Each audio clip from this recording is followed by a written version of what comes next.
Okay, thanks, Aisha. That was for the really kind introduction. Let's see, I have to acknowledge that this is being recorded. Got it? Okay. So here are my disclosures. Also, in particular, I want to remark that my remarks will not represent my personal views and not those of the DHHS ART guidelines panel. So first, some history about heart disease and HIV. This has a long history at UCSF. Dr. Hsue was the first person to recognize this back in 2004, seeing that there was increased atherosclerosis and progression of atherosclerosis in people with HIV nearly 20 years ago.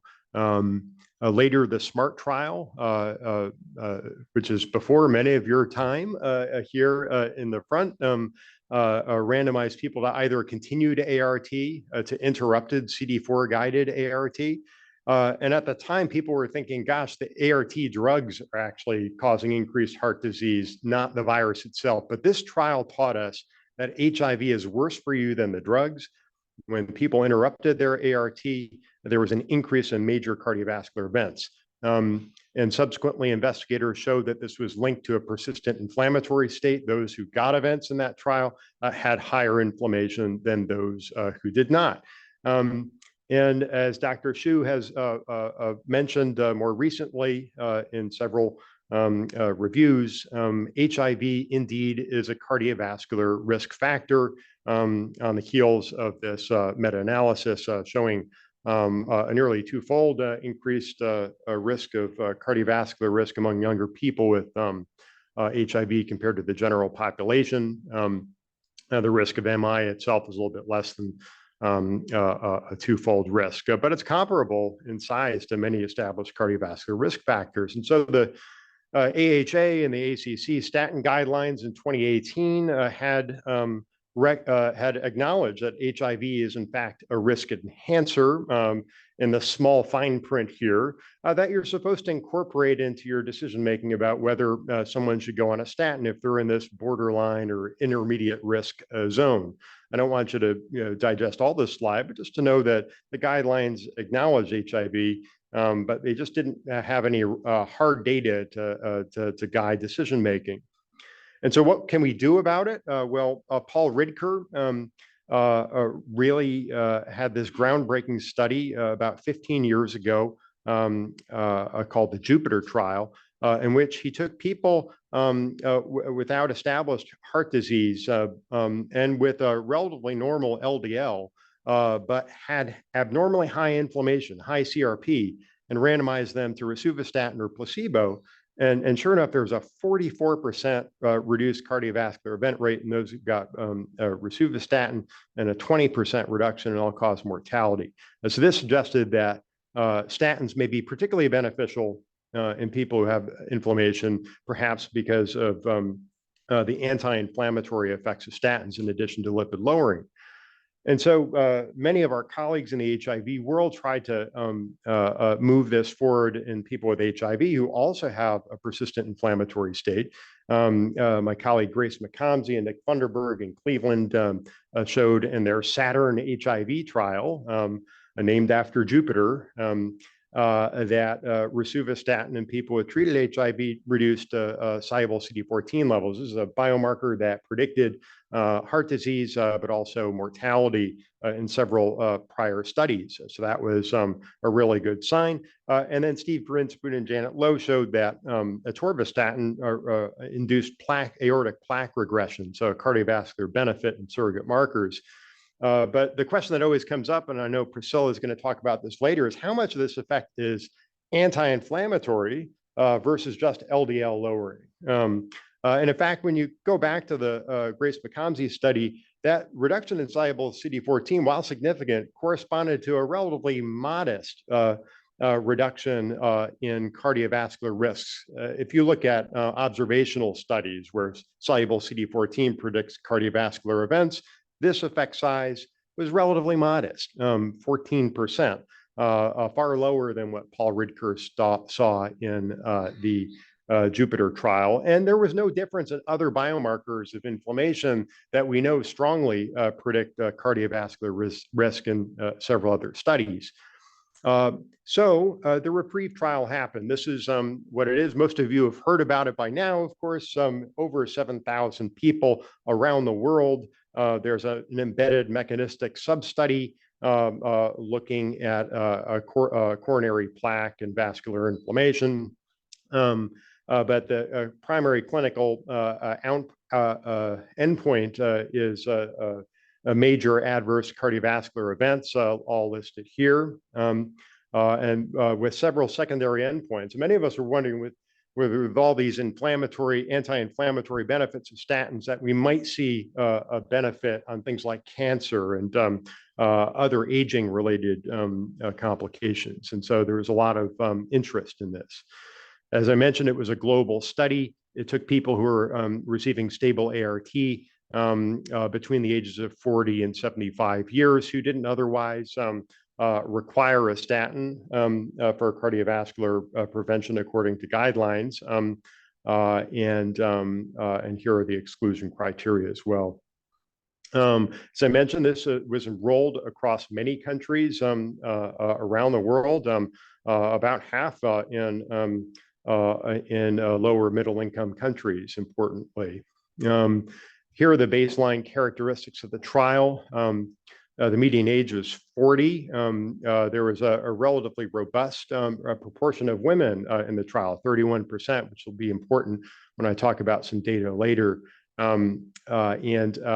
CD4 counts were generally preserved in most people. Most of this group had been on ART for nearly 10 years or so. So there's a long-term treated population. And notably, the ASCVD risk score, that's the predicted risk based on traditional cardiovascular risk factors, your predicted risk of having a major event at 10 years. So that risk was 4.5%, very low, well below the where guidelines would suggest treating statins. And here are the outcomes. Most of you have heard about this since the press release in April and in the New England Journal publication just a few months ago. There was a 35% reduction in the first major adverse cardiovascular event, and also the composite endpoint of MACE or death, about a 21% reduction, both highly significant. In fact, the trial was stopped early, about a year early, because the effect was a bit greater than they had initially planned for. If you look at all the different endpoints, components of the primary endpoints, you see this, everything is pretty consistent, regardless of whether you're looking at, how you define a major adverse cardiovascular events, pretty consistent protection. Notably, the effect for stroke was actually particularly strong in this study.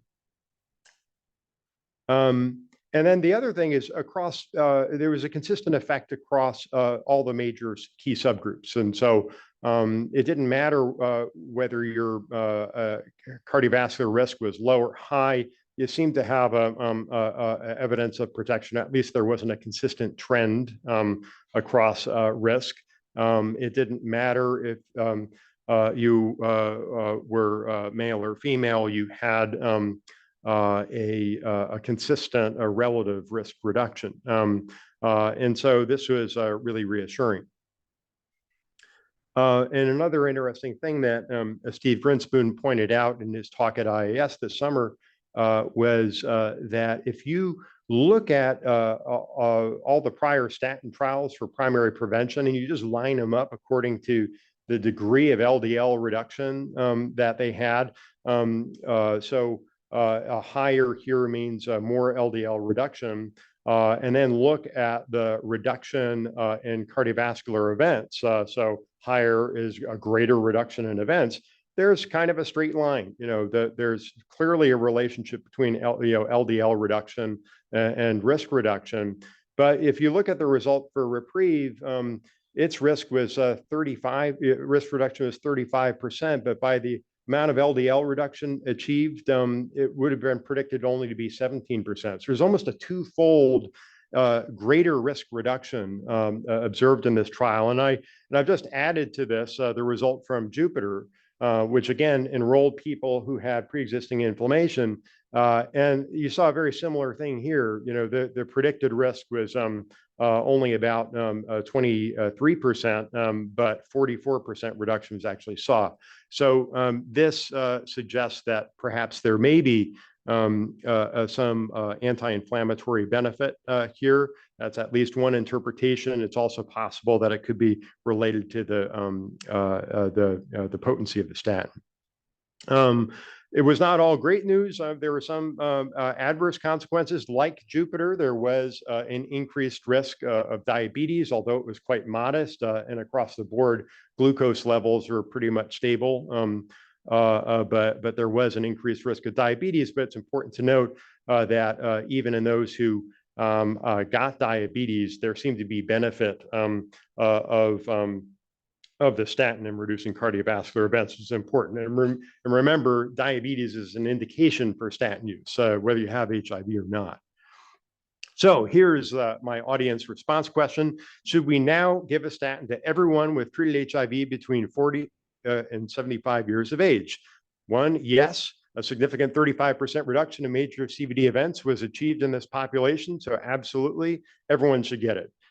No, I need to see the non-cardiovascular event data before deciding. 3, no, it depends on the number needed to treat to prevent one major cardiovascular event. And 4, what the heck is an NT, number needed to treat? So I'll give you guys a moment to put in your, and then Joe, you'll, or whoever's going to do it. Okay, he'll advance. Oh, 5 more minutes? Okay, good. Yeah. Okay, so hopefully we have enough in. Oh, I need to advance it? Oh, okay, I see. All right, good. Yes, 60% chose the answer that I would have chosen. And the people who chose A, I think the REPRIEVE investigators and many people in the field agree with you. I will argue for why I think C is important. So here are, this is a simplified way of thinking about statin guidelines, current statin guidelines. And the important thing to note, and here is the ACC and AHA guidelines. As you know, they're all based on the ASCVD risk score, your predicted risk of having a major event over 10 years. The important thing to recognize is that these thresholds are all linked to a number needed to treat, in this case, over 5 years. Number needed to treat is a number needed to treat of people to prevent one major cardiovascular event. So if your risk is really, really low, is only 1%, you have to treat a lot of people to observe a 35% reduction in your risk, right? Whereas if your risk is 50%, you only have to treat a few people to really realize the benefit. And so, and the U.S. Preventative Sciences Task Force, the other major body that in the United States that advises on statins, they're actually a bit more conservative than the cardiologists. No offense. They say don't even consider treating people with a statin until the number needed to treat falls below 80 over 5 years. And so in this range, 5 to 7.5%, they say, maybe not. The cardiologists say consider it, and then again consider all the aggravating risk enhancers like HIV. And so what was the number needed to treat in the REPRIEVE trial? Overall, it was 106 over 5 years using that same metric. But not just that, if you break it out by the baseline ASCVD risk score, just as you would expect with increasing predicted cardiovascular risk, at the bottom here over 10%, those folks had a much higher risk of events in the study, and the number needed to treat is below 40. So that's a huge, obviously you treat these folks. But if you look at people at less than 5%, the number needed to treat is around 150, and below 2.5%, which was, by the way, over 2,000 people in the trial. It was 200, way higher than all of the number needed to treat thresholds for our existing cardiovascular guidelines. So if we put this back in the same plot, again, the overall REPRIEVE result of 106 is right smack in the middle of this 80 to 120 range. It is in the range where ACC and AHA would say you should consider treating with a statin, but it's not in the range where you would, with the U.S. Preventative Sciences Task Force say you should consider treatment. And people who had an ASCVD risk score less than 5%, which was over half of the participants in the entire trial, would fall into the blue range here, where neither guideline panel would recommend statins based on that number needed to treat threshold.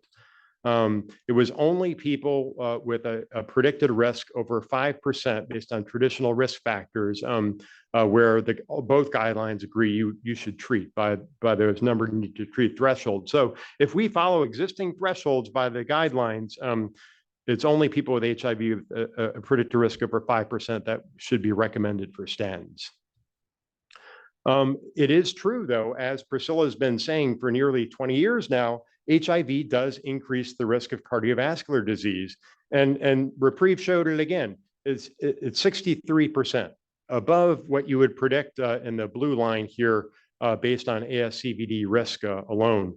All of the actual data in the placebo arm are shown here and are generally well above the line. But again, people who started out with a predicted risk less than 5% based on traditional risk factors, most of them did not get above 5% in terms of their actual risk in the trial, despite that risk enhancement by HIV.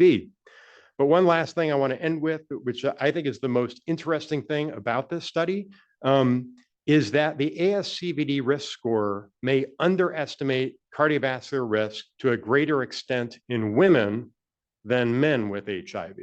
And so let me walk you through this. If you look starting at a risk of about 2.5% or so, you'll notice the actual risk of events in the placebo arm of the trial among women was substantially higher, was above 5%, even though they started out with a predicted risk of 2.5 to 5, whereas men, they largely stayed in that 2.5 to 5 predicted risk. The risk calculator actually predicted risk reasonably well in men. And then if you look at even higher risk, the risk calculator is way underestimated by nearly twofold the actual risk in women. So here at a risk of 5 to 10%, where say they should be over here in 7.5% or so, they're all the way up here at 15% for women, and far less underestimation in men. So there's a really important sex difference here, which I believe has a real biologic underpinning. We know that women have more inflammation than men despite treatment, and there's likely a biologic explanation for that. And HIV may well attenuate the female advantage of cardiovascular risk, which is factored into our ASCVD risk calculator. And so I think that more women than men should be newly eligible for statins because of REPRIEVE. And if you plot that on this slide again, REPRIEVE women with an ASCVD risk score of 2.5 to 5%, we're actually in this range where the cardiologist would recommend considering statins, whereas REPRIEVE men with risk in that range would be in the not consider range. And so, whereas everyone who has a risk over 5% should be treated. So parting thoughts, we don't know yet whether statins will reduce non-cardiovascular events like cancer, infections, liver, renal disease, et cetera. I'm skeptical that we're going to see much based on the all-cause mortality data that we've seen thus far. There was not a significant reduction in that, and the trend was only about a 10% reduction, and the lack of effects on key inflammatory pathways that I mentioned earlier. But if additional benefits are observed, more people would therefore be eligible for treatment, in my opinion. But so with that, we will move on to Priscilla. Thank you so much, Dr. Hunt. Just a quick plug, as I didn't say this before, save your questions till the end, hold on to them, and we'll talk about them as a big group afterward. Thanks. All right. Thank you so much. So these are my disclosures. And I think also we're not going to answer all the questions about REPRIEVE and who should get a statin among persons living with HIV in this 1 hour session. But I think we're ready to stimulate some amazing debate about this. So I think, after the initial results of REPRIEVE came out, I was getting, as was Peter, I think tons of emails. So, everyone with HIV should be on pitavastatin. It should be in the water. It should be used for aging. So I just want to take a step back and review the data from a cardiologist perspective, and really excited to be talking with Colette and Peter. So let's take a step back and think, before REPRIEVE, what were the guidelines for statin therapy among persons with HIV? And I know Peter touched upon this, so I'm going to try to whoosh through this. So this is data from the Cholesterol Treatment Trialist Collaboration. So it's 90,000 patients, 14 trials, showing definitively that lower LDL is better. I think Peter already looked at this, but if you reduce LDL cholesterol by 1 millimole per liter, and that's 38.7 milligrams per deciliter in our units, there is a 20% reduction in clinical events.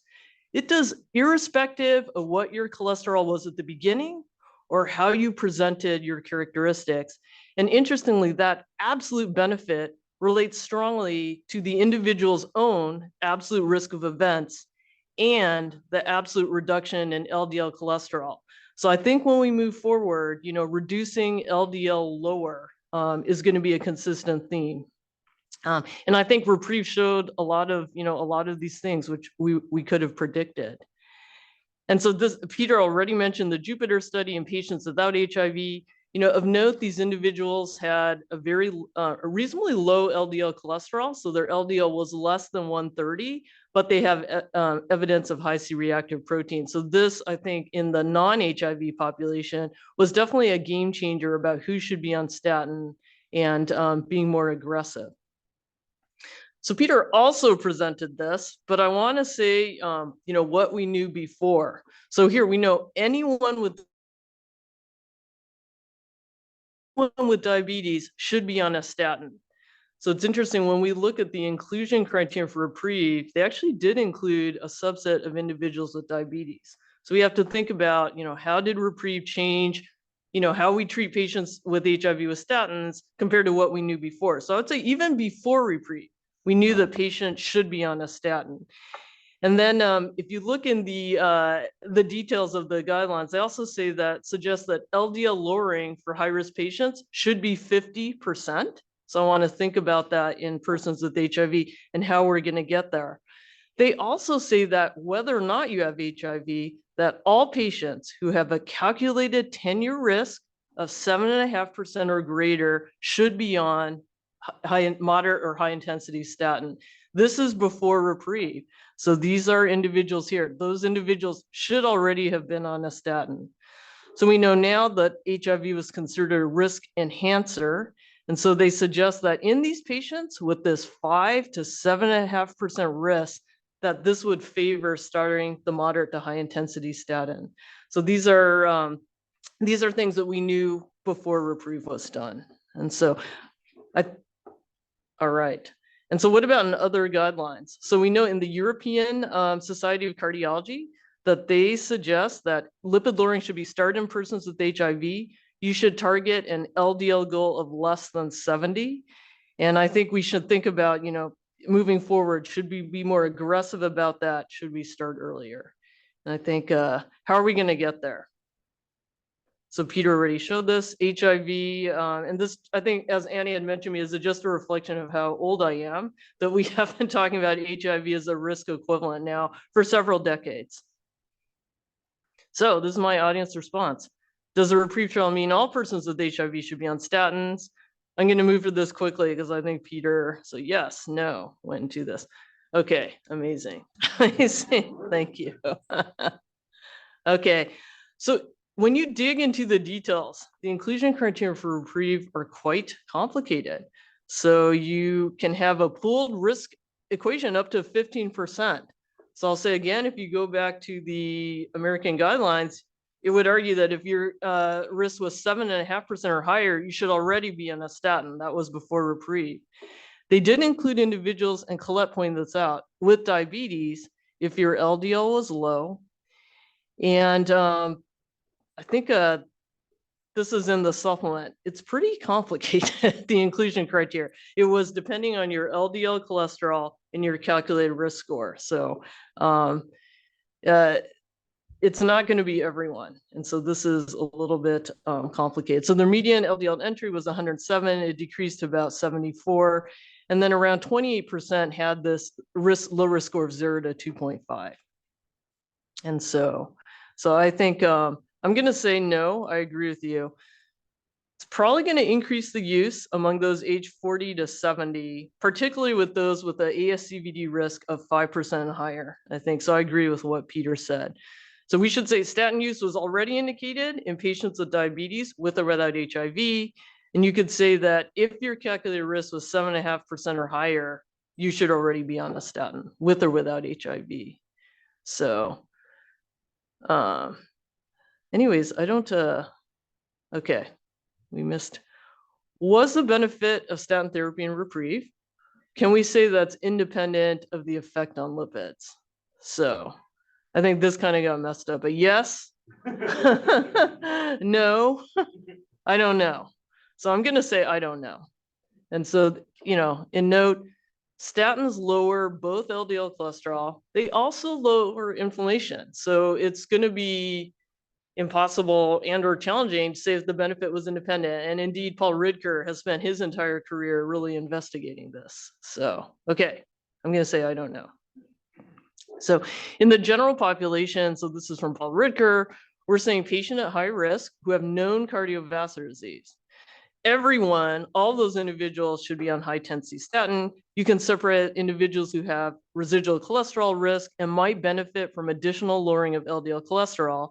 And on the right-hand side, you can say there's individuals whose LDL is pretty controlled, but they have high inflammatory markers, and they'll benefit from strategies to lower inflammation. Where do we think persons with HIV lie in this diagram? So I first want to turn our attention to that residual cholesterol risk. And so this is data from the general population looking at 2 different statin trials showing that patients do better in red. So when you're on a statin, if you lower both your CRP less than 2 and your LDL cholesterol less than 70, those patients do better. And it's crazy to think that, you know, 18 years ago in New England Journal, we thought that statins for coronary artery disease, that was going to be the best therapy possible. It's crazy to think, you know, where the field has gone since then and where we'll be going in the future. And so I think in the field, beyond statins, lipid-lowering therapy is a huge focus. And so I'm talking about the injectable PCSK9 inhibitors, so monoclonal antibody to the PCSK9 molecule. And so these are injectable medications shown here. And there's newer medications looking at silencing RNA technology called inclisiran. That's really going to be an injection once every 6 months. So I think in the future, these are really going to change how we treat lipids. And so in the general population, using PCSK9 inhibitor therapy, and I'm just showing one trial here, the Odyssey trial. So almost 20,000 patients with a PCSK9 inhibitor, no impact at all on inflammation, but a significant impact on LDL cholesterol. You can say the LDL went down to like 25, below 50, and a 15% reduction in clinical events. So this has been studied in persons with HIV, showing safely tolerated, no drug-drug interactions, and some reduction in other atherogenic lipids like lipoprotein(a), non-HDL cholesterol. And so, sorry, a shameless plug to refer patients for our clinical trial here at UCSF. We're trying to finish this looking at the impact of PCSK9 inhibitor therapy on non-calcified plaque and as well as arterial inflammation. So we're almost done, but would love any kind of referrals. Okay, so what LDL goal should we target for our persons with HIV? Less than 100, less than 70, less than 50. So, oops, I did it too fast. So anyways, I'm going to say we don't know. But in the non-HIV population, the evidence is pointing that lower is going to be better for LDL cholesterol. And in fact, lowering that LDL sooner rather than waiting for later could be beneficial. And so, okay, people like 70. All right. And so this is again data from that large cholesterol treatment trial list. But if you then look at some newer data, if you combine all the PCSK9 inhibitor trials, and these are individuals who had PCSK9 inhibitors on top of background statin. Look at this, they lowered their LDL to levels that we were never able to achieve in the past, 11 to 45. These were well tolerated. There was a significant impact on clinical events. And so when we look towards the future, it is possible that lowering of LDL additionally beyond current targets would further reduce cardiovascular risk. So, whether trials like this will happen in persons with HIV in the future is unknown, but we should think ahead for this. And in fact, last year, they looked at the impact of starting these interventions earlier. And in these two arms here, both arms got PCSK9 inhibitors. So both had a LDL like a 15. The only difference is that this red arm started that intervention earlier. And this is one of the first trials to show a significant reduction in cardiovascular mortality of 23%. So I think, what is that LDL goal we should target, and should we start earlier? There's also newer agents in lipids. So this is bempedoic acid that's been studied, an inhibitor of ATP citrate lyase on top of statin therapy, shown to have a significant impact on clinical events published earlier, and also a significant reduction, not only in LDL, but also in CRP.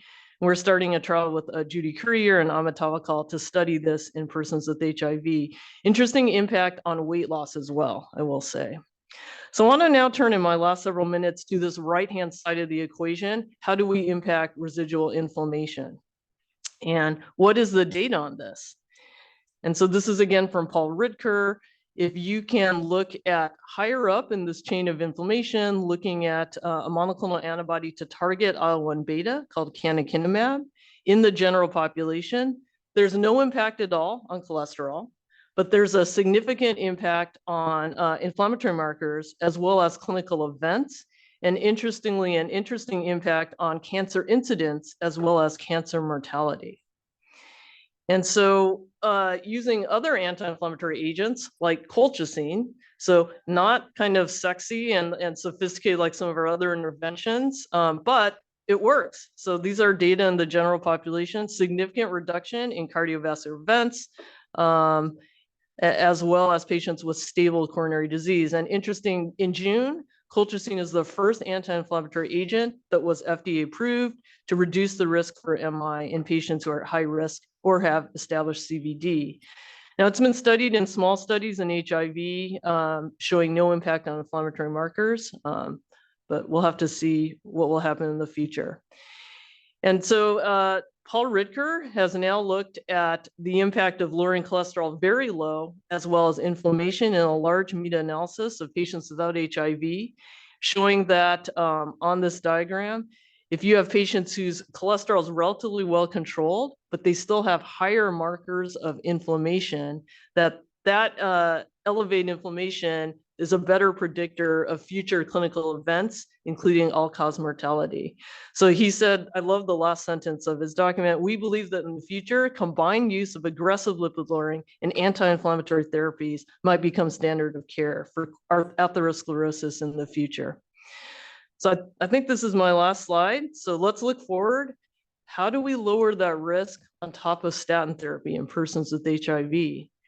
Should we start statins earlier instead of later? So after some of these trials in the non-HIV literature, I mean, I started statin myself. I didn't even check my LDL cholesterol because it probably doesn't matter what it is. And why should I wait? Will there be a benefit of that lower LDL, like 15, 20 in persons with HIV?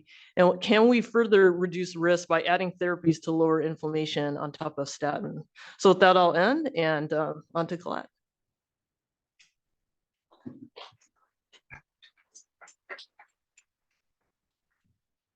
Hi, everyone. My name is Colette. It's a real honor for me to be here, so thank you so much. I'm going to talk briefly about statin selection, whether pitavastatin is the statin that we need to select for patients with HIV. So I'm going to go over ART interactions briefly, cost and efficacy, and also present a study of cost effectiveness of pitavastatin.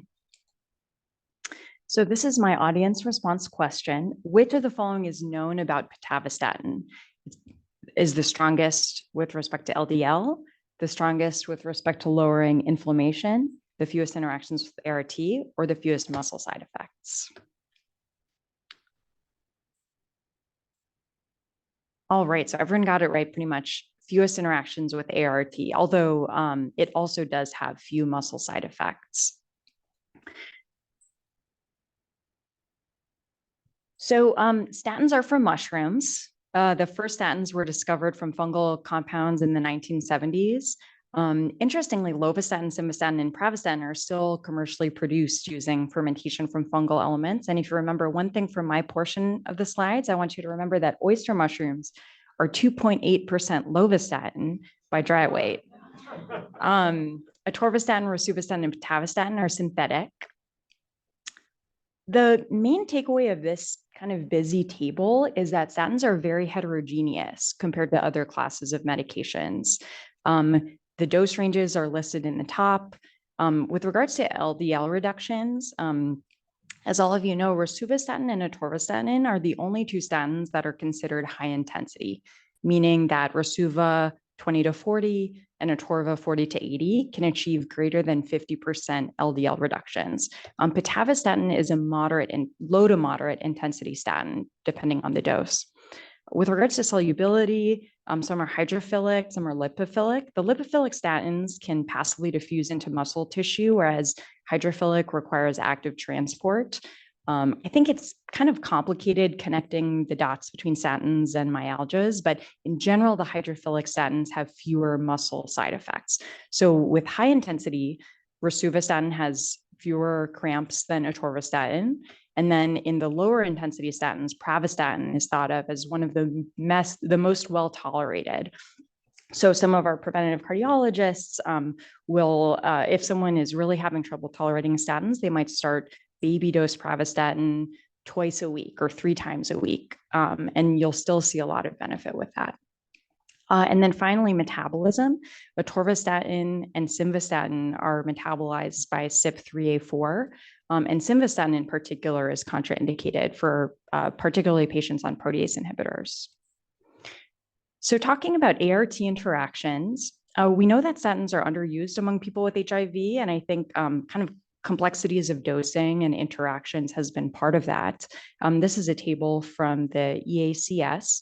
And statin interactions with particularly boosted PIs are largely due to CYP3A4 or transporter effects. So for example, rosuvastatin is not metabolized by CYP3A4, but it does still have an interaction because of transporter effects and has to be started at a lower dose. Pitavastatin is a novel statin with very few interactions with ART. And interestingly, although the risk of diabetes for all statins is modest, it's been shown to have a lower risk of incident diabetes than some other statins. Pitavastatin, per the REPRIEVE authors, was selected because it is so safe with ART. The trial was predominantly funded by the NIH, although the manufacturer of pitavastatin, Kowa Pharmaceuticals, did provide the supply of the drug as well as the supply of the placebo.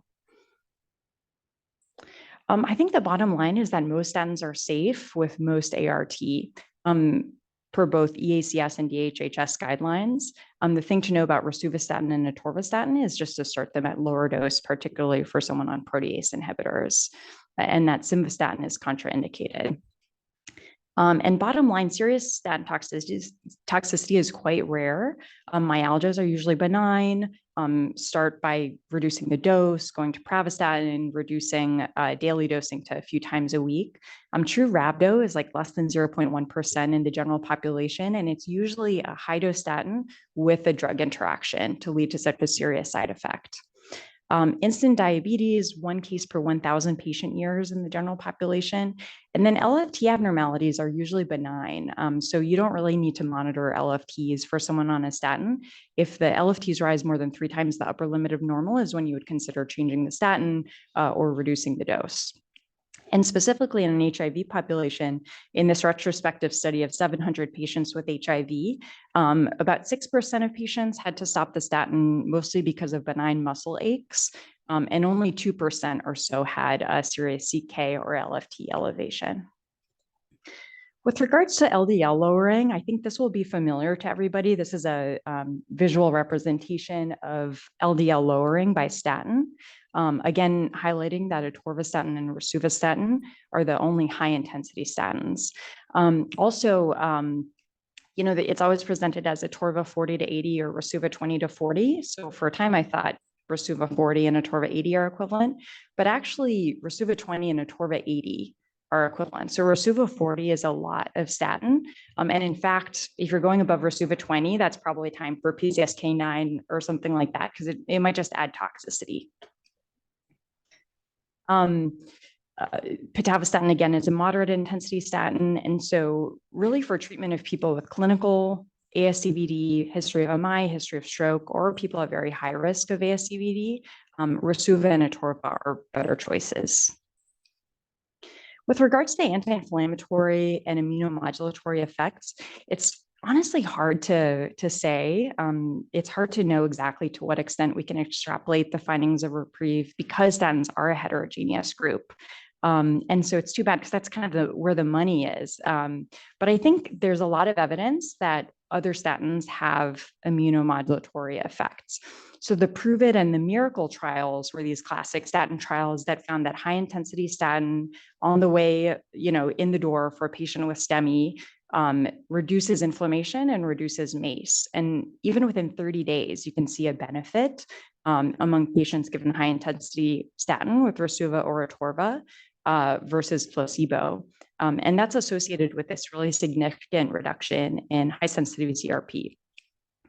In the statin A to Z trial, there was this really surprising result that simvastatin high dose did not have the same benefit, even though it achieved the same LDL. So that supports what Peter and Priscilla were mentioning with regards to the fact that the anti-inflammatory effects are really important in the benefits of statins, and they're different between statins. So simvastatin does not have as much of an anti-inflammatory effect, and we don't give simvastatin on the way in for a STEMI. You have to give atorva or rosuva. This is a summary table from Davignon in 2011, and it just shows that the anti-inflammatory effects of a lot of studies, a lot of statins have been studied. And the Jupiter trial, which we've mentioned several times, was done in rosuvastatin. So as you can see, atorva, pitava, and rosuva all have a lot of trials showing strong anti-inflammatory effects. In fact, in one small study, rosuvastatin had stronger anti-inflammatory effects than pitavastatin. In this crossover trial of 90 patients with diabetes, it was not specific to an HIV population. Patients were randomized to rosuvastatin or pitavastatin at a really low dose of rosuvastatin, 2.5 milligrams versus 2 milligrams of pitavastatin. Both lowered LDL, although rosuva was stronger even at that low dose. Both lowered high sensitivity CRP, although rosuvastatin was associated with greater lowering of CRP even at that baby dose. And there were similar reductions in TNF-alpha and plasminogen activator inhibitor 1. So I think the take home is that statins are heterogeneous. These pleiotropic effects, which is the term for the immunomodulatory and anti-inflammatory effects, they might vary between statins, but they're very well established in rosuvastatin, pitavastatin, and atorvastatin. Okay, so cost is going to be honestly the biggest difference. Pitavastatin, brand name, Livalo, is about $10 a pill.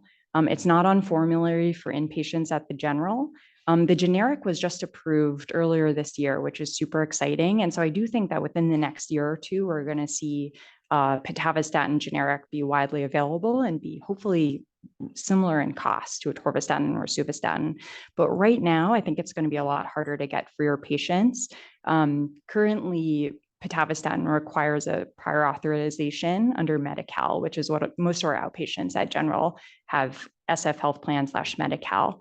So you can probably get it for your patients, but it would probably require a prior auth. And hopefully that will change soon.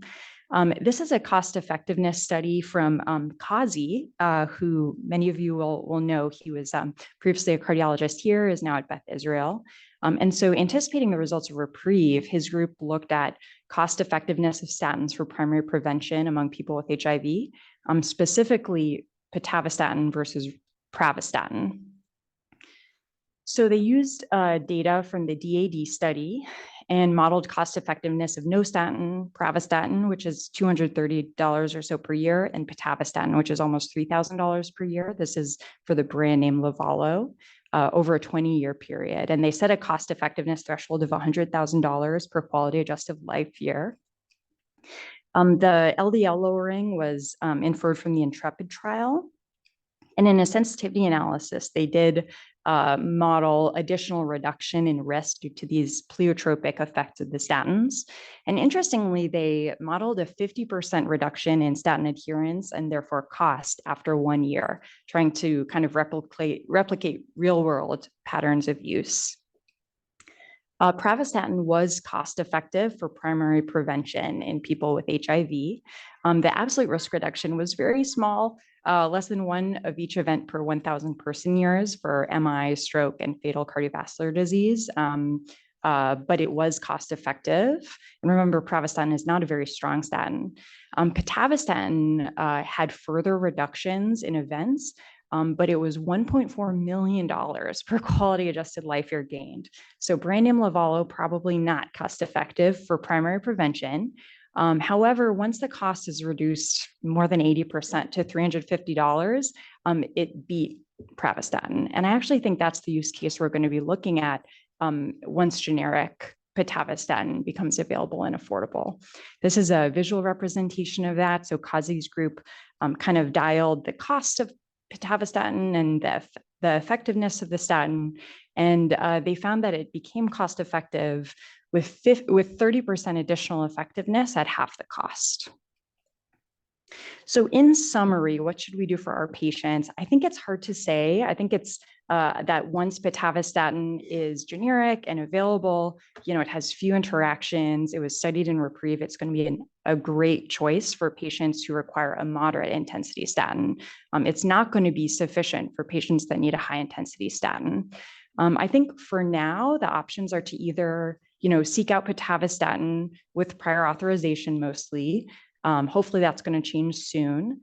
Remember that Hsue and atorva have to be used for patients with clinical coronary disease. And just from a healthcare system standpoint, knowing that there are stronger statins with known anti-inflammatory effects, I think in a resource-constrained setting, it's very reasonable to opt for rosuvastatin and atorvastatin. And remembering that for patients with Medicare and other insurance, they might see a big copay out-of-pocket difference between Rasuva or atorva versus pitavastatin. So these are the key takeaways. Just as kind of a summary slide, Rasuva and atorva are safe with most ART, require a dose adjustment, especially with PIs, and look out for availability of generic pitavastatin. So that's my last slide. Thank you so much.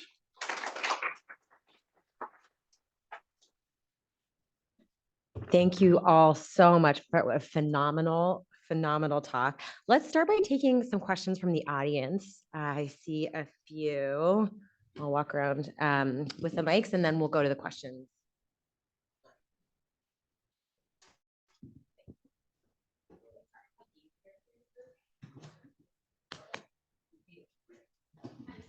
Great. Sorry, Annie. Yeah, I'll try to be quick. Those are great talks. Thank you all so much. I was just curious, Peter, particularly when, and Priscilla, when you show the data differences by sex in the REPRIEVE trial, just if there's other characteristics being looked at or baseline predictors where you essentially ASCVD risk score will not function well. So we should think about where your ASCVD risk score is less than 5, someone with HIV. Are there other covariates or characteristics that you consider a statin in that group that might drive the NNT down, for example, or provide any guidance from subgroup analyses so far, or anything you might anticipate? Thanks.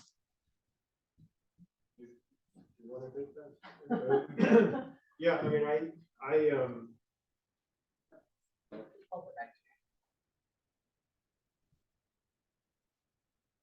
Yes, I defer to the cardiologists on the key additional factors, most of which I think are already baked into the cardiovascular risk equation for determining risk. So I still think it does predict risk reasonably well. It just underestimates it across the board in people with HIV. And as I mentioned, in particular for women, there's but I don't, that's the thing that really stands out to me is the sex difference and how it's different than in people without HIV, because women get 2 copies of the TLR7 gene. It's on the X chromosome, and that's one of the innate sensors for viral RNAs. So women have a more robust innate immune response to HIV. And all of our studies show that there's more inflammation in women with HIV than men with HIV, despite viral suppression. And I suspect that's a key reason why the female advantage is lost in HIV for cardiovascular disease, but also for many other morbidities like diabetes and other things. So that's the thing that jumps out to me. But I don't know, Priscilla, if there are other things that, and Colette, that you guys think about as cardiologists. I agree with you, Peter. I do think one thing to highlight, so Megan McLaughlin, who's a cardiology fellow working with our team, she has looked at some of the data on Ward 86 to show that even using the current guidelines, quite a few percentage of individuals with HIV using the current guidelines who should be on a statin or not on a statin. So even though they met the current guidelines. And so I think it's an opportunity for, I think, all of us to be more aware and to start those individuals on statins. So. I mean, I think, though that's really painful to hear. That's a fair point, what you just said, Priscilla, but I don't think just Ward 86, I think there's across the board in HIV clinics. It could be that we're focusing so much on the HIV 100%. That we need to come back, and that's actually what part of our Revival of Care program is about. But let me just ask you 2 questions, which is, one is that I really see from the REPRIEVE data that what we've sort of decided at Ward 86, and I want to see if you think this is fair, is to focus on the moderate and high risk ASCVD risk score, specifically above 2.5, to really work on getting them on statins, as opposed to less than 2.5 based on the number needed to treat in the less than 2.5 group. Do you think that's a fair assessment of the data for us at the clinic? And the second question I wanted to ask is colchicine in HIV, specifically for inflammation in HIV, and the cardiovascular effects of HIV infection. Is there an ongoing study about colchicine reducing inflammation? Let's forget about the cardiovascular risk, just like the HIV inflammation. So I'd be happy to hear what Peter thinks. I think that was a good summary. So I agree with you. I think, the focus should be on individuals perhaps who have that 5% risk and above, maybe increased scrutiny in women, even though they have a lower calculated risk score in persons with HIV. I agree.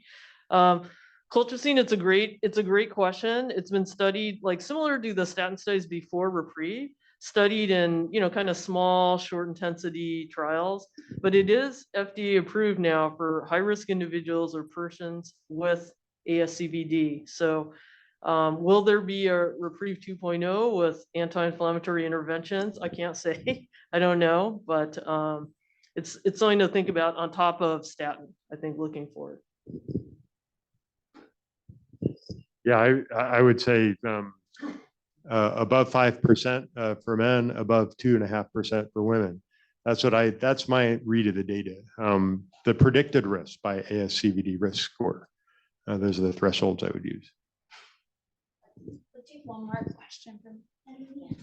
Thanks. This is so great. I'm really struck with Jupiter, that everyone was focused on CRP, but then that kind of fell by the wayside. But it keeps coming out in all the research. But clinically, I don't use the CRP. And so my question to you guys is, outside of HIV, are people using CRP? And then within HIV, that obviously gets a little bit confounded, but it's clear that there's these 2 different buckets of risk, the LDL driven and then the residual inflammation. And CRP keeps coming out, and yet how do you guys think about that? Should we be checking that? How do we determine that residual inflammatory risk?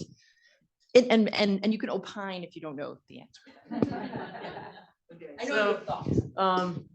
So this is like, I think Peter's done like decades of work on this too. And I think that's, you're getting at the tension that in the HIV population, we don't have a great inflammatory marker that can be used like readily and adeptly in clinic. So I think, things like IL-6, soluble CD163, and D-dimer in large population-based studies do a great job in HIV, but on a clinic-based level, they're not super helpful. So definitely in my non-HIV individuals, I use CRP. We actually use a lot of now Lp(a) because there's probably going to be FDA-approved therapies to treat Lp(a) just in the pipeline. So I think that's one of the problems. I never use CRP clinically in my HIV clinic at all. So. Yeah, and it's important to know that CRP underestimates the inflammatory state in people with prior liver disease. And even in the absence of viral hepatitis, there's some synthetic dysfunction in the liver from untreated HIV. But we'll get more guidance from REPRIEVE, right? They're going to measure CRP. They're going to measure all these other inflammatory markers and be able to ask, did the people who had high CRP benefit to a greater extent, or is the number needed to treat lower when you restrict to that population? So we'll get those data, and until we have that, I think we're just opining. Yeah, there are a couple questions in the chat. I'm going to give one from Dr. Christopoulos. Anyone looked at whether the risk of incident diabetes with statins is higher specifically in people living with HIV? I've had it happen in several patients. Maybe for Priscilla or Colette.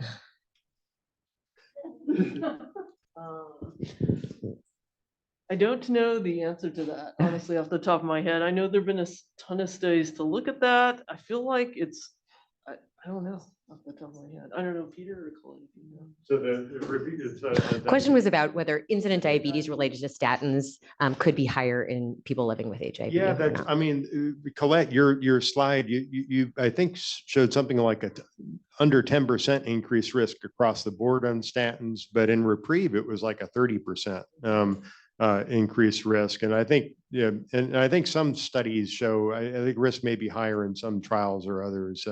Jupiter, it was comparable, I think, to what they saw in REPRIEVE. But what do you think? Does it stand out to you as like a greater risk than others? Not that I've come across, but I think your point is very well taken. It might be higher. Awesome. Let's take one more question from in-person audience, maybe two if we can. I just have a question. If in future studies, there's considerations of other risk factors, my hot take is that the ASCVD is actually a horrible risk calculator. It's collected from data from the 60s to 1990, almost exclusively in white men. And so when you look at the UK's risk factors for ASCVD, they take into account BMI, they take into account ancestry. They actually have a question of if there's a family history of anyone with CAD or heart attack less than 60, which takes into account genetics, family history, which we don't at all. And so I think related to the first question of like, what other things should we think about? I think on some of the slides, there was a table of preeclampsia, premature menopause, lupus, psoriasis, ancestry, all that stuff. But I just wonder if in studies moving forward, we should actually use a different risk factor, or at least some way of putting in those other inflammatory things to help us get out of this nebulous zone of these numbers. Jess Bloom from the chat adds stimulant use as another potential. So I want to introduce Shannon Walker, who's one of our UCSF cardiology fellows, and I think super interested in looking at the genetics associated with meth use and structural heart disease. So I think you bring up a great point. The risk calculator, of course, our patients are not like the patients in the Framingham Heart Study at all. And I think definitely HIV specific risk calculators would be optimal. Thank you so much. We have CFAR talks coming up, so I think we have to wrap up. But oh yeah, Monica.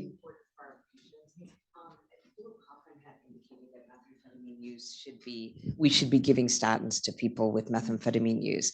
But my understanding was that the mechanism of heart disease from methamphetamine use is more wall motion abnormalities and vascular spasm rather than actually needing to give statins.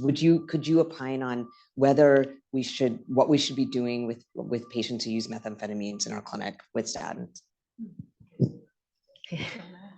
Just a small question at the top of the hour. This is like that 9:30 a.m. question, like right on the cusp of, I think we don't understand a lot of the mechanisms of cardiovascular injury in the setting of meth use. It definitely increases the risk of atherosclerosis, but it also increases the risk of like heart failure, sudden cardiac death, pulmonary hypertension. Statin therapy in those clinical scenarios may not be as beneficial. So I think I can't recommend statin use for everyone using meth at this point, but I think we need more data. Thank you all so much. Let's give them a round of applause.